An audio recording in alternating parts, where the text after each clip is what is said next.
Welcome back. Let's start with security in Nigeria. Security challenges have formed a huge part of global worries, with each country trying to address the issue.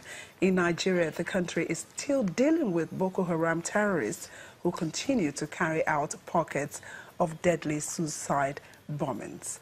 And the latest being the one that happened on Tuesday in Adamawa State, where over 50 people lost their lives. And also there is the growing herdsmen and farmers clashes in parts of the country. And concerns is over proliferation of firearms. You know, the other time we had some seized at the airports and things like that. So let's look at the security situation in Nigeria. How can we make it better? How can the citizens be safer? This morning we have in our studios a security expert, Mr. Ladi Thompson. Good to have you here. Pleasure is mine.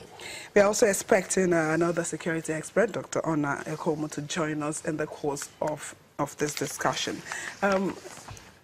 Let's talk about, give us an overview of, you know, how you see the security situation right now in Nigeria. First of all, I think you have rightly pinpointed that terrorism is a global concern. And more important for Nigeria, because in the whole of Africa, we have been designated as the third most dangerous nation for terrorism. But if Nigeria is going to rise to the occasion, we need to realize that what is actually happening is that all over the world you have explosions, loud bangs, and all these things are actually just the symptoms of a dying order.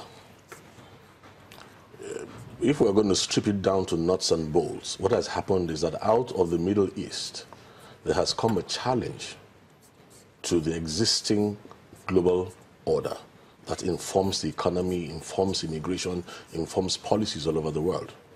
So what you're actually seeing is that a new day is going to emerge across the globe. Now, the way things are going to be when that new day emerges for Africa is going to depend a lot on how Nigeria rises to the occasion to help to establish policies and guide the way to the future.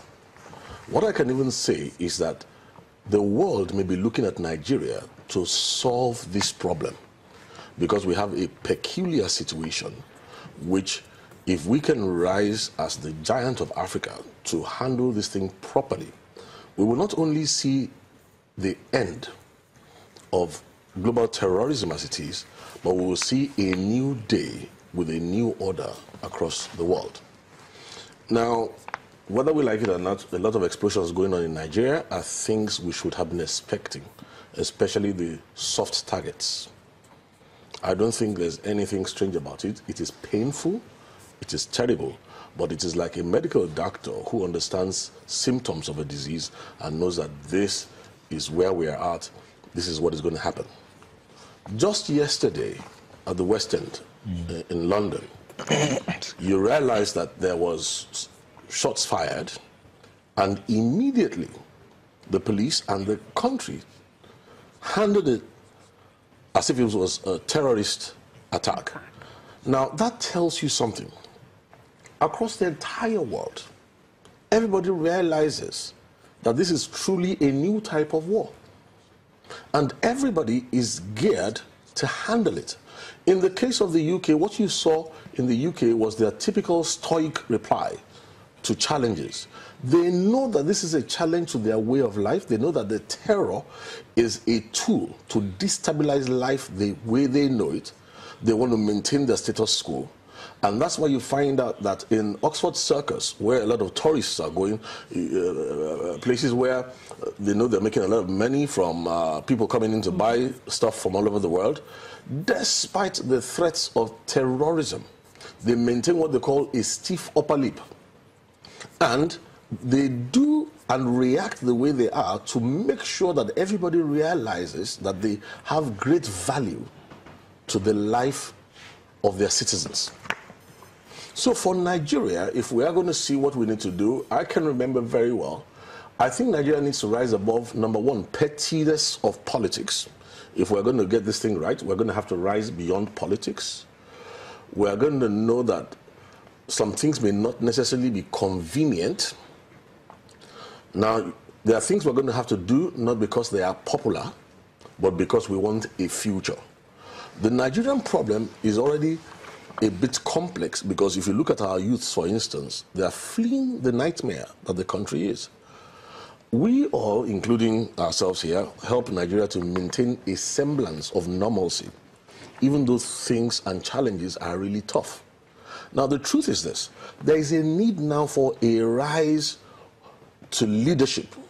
This country has to rise to leadership globally and on behalf of Africa. And I'll tell you what I believe that we need to do. Number one, I remember that in 2012, 5th of August, I think I gave an interview that was headlines in the newspapers, that Jonathan was a wartime president, and that if he did not recognize that this country is at war, he would end up losing a lot. Somehow he did not. Now we're in this new political dispensation where we can say right now the man on the spot now will be Muhammad Buhari. Yes, as a soldier, we have taken care of the military aspect of terrorism. But global terrorism could never... Look, the military aspect solution is at max 18 to 35%. Okay, let's just hold it there. We'll come back after this break to talk about this military aspect and the pettiness of politics that you mentioned earlier. Do stay with us on the program.